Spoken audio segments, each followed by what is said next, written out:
ఓం విఘ్నేశ్వరాయ నమః. ఓం సాయి శ్రీ సాయి జయ జయ సాయి. ఓం ఓం కాంతమ్మ, ఓంకారి కాంతమ్మ. అమ్మ కాంతమ్మ తల్లి గురించి అద్భుతమైన విషయాలను తెలుసుకోబోతున్నాము. మొదటిసారిగా ఈ వీడియో చూస్తున్న ప్రతి ఒక్కరూ సబ్స్క్రైబ్ చేసుకోండి, లైక్ చేసి షేర్ చేయండి. ప్రతి ఒక్కరూ భక్తి బంధువులు కండి అమ్మ ఒడిని చేరుకోండి. ప్రక్కనున్న బెల్ సింబల్ని నొక్కండి. మొదలు పెట్టుకుందామా అమ్మ గురించి? అమ్మ తల్లి మా కళ్ళ ముందు ఎంతోమందికి బాగు చేసినది. అమ్మ చుట్టూ ప్రదక్షిణలు చేసి మనసులోని కోరికలు విన్నవించి అమ్మ ఒడిలో నిద్రపోయిన మాకు అమ్మ చేసిన మేలు అంతా ఇంత కాదు. ఆలయంలో నిద్ర చేసిన వారు ఎవరైనా ఎక్కడి వారైనా అమ్మ అనుగ్రహానికి పాత్రులై తమ తమ పాప చింతనలను మాన్పుకొని పోవలసిందే.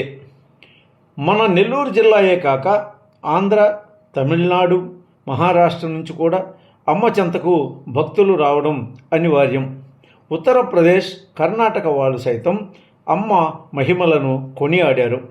అటువంటి భక్త జయీమయి అమ్మ కాంతమ్మ తల్లి. అమ్మ మాట వేదం, అమ్మ వాక్కు విస్ఫోటం.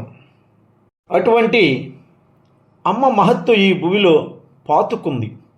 అమ్మను నమ్మి కొలిచిన వారు ధన్యజీవులు.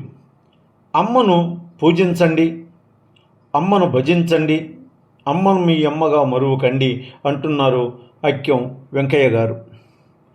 ఇకపోతే మరో భక్తురాలైనటువంటి పద్మావతమ్మ ఏం చెప్తున్నారు విందాం. నెల్లూరు నవాబుపేట పద్మావతమ్మకు అమ్మగారితో పరిచయం నిదర్శనం. ఆమె మాటలలోనే నేను అమ్మ మొదటిసారిగా అమ్మ కాంతమ్మ తల్లిని గొలగమూడిలో చూశాను అంటున్నారు.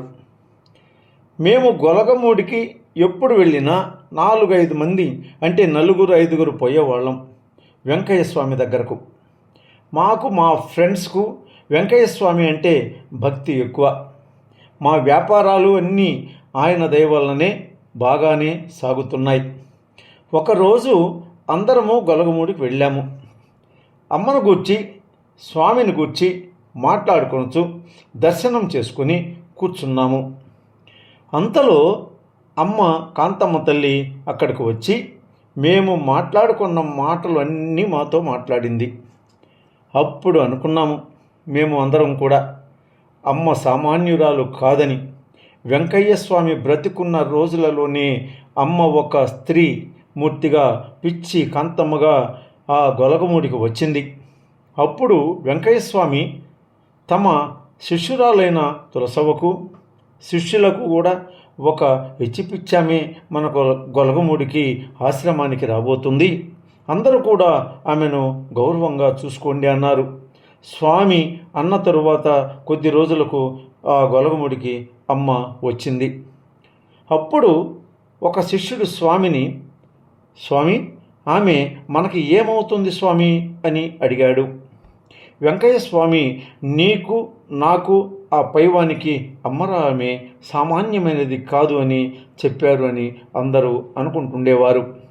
అమ్మని చూచిన వారంతా పిచ్చి కాంతమ్మ అనుకునేవారే కానీ అమ్మను గుర్చి ఎవ్వరికీ అర్థమయ్యేది కాదు. నేను పార్వతీదేవిని కొలిచేదానిని. అమ్మ అంటే నాకు చాలా ఇష్టం ఉండేది. ఒకరోజు నాకు స్వప్నంలో పార్వతీదేవి దర్శనమిచ్చింది. స్వప్నంలో అమ్మ నీకు ఏమి కావాలి కోరుకోమన్నారు. కోటి దివ్య కాంతులతో విరాజిల్లుతూ మూర్తిభవించిన తల్లిని చూసిన నాకు ఈ ప్రపంచంలో ఇంతకు మించిన ఆనందం ఇంకేముంది, ఉంటుంది, ఇక ఏమీ లేదు అనిపించింది. కానీ నాకు మామూలుగా ఎన్నో కోరికలు కోరుకోవాలని ఉన్నది. కానీ ఆ క్షణంలో ఏమీ కోరికలు గుర్తుకు రావడం లేదు. నేను అమ్మతో ఏమి కోరికలు వద్దు, నాకు నువ్వే కావాలి అన్నాను. అప్పుడు అమ్మ నాతో నేనే కావాలా, అయితే సరే అనింది. మా ఇంటికి సుబ్బారెడ్డిని తీసుకొని అమ్మ మన ఇంటికి వచ్చేది. నాకు అప్పటికి పెండ్లి కాలేదు. మా అమ్మ వాళ్ళు డేగపూడి నుండి మా ఇంటికి అమ్మను తీసుకుని వచ్చేవారు. ఏమే పద్మ, నేనే కావాలన్నావుగా, అందుకే నేను నిన్ను చూద్దామని వచ్చానే అన్నది.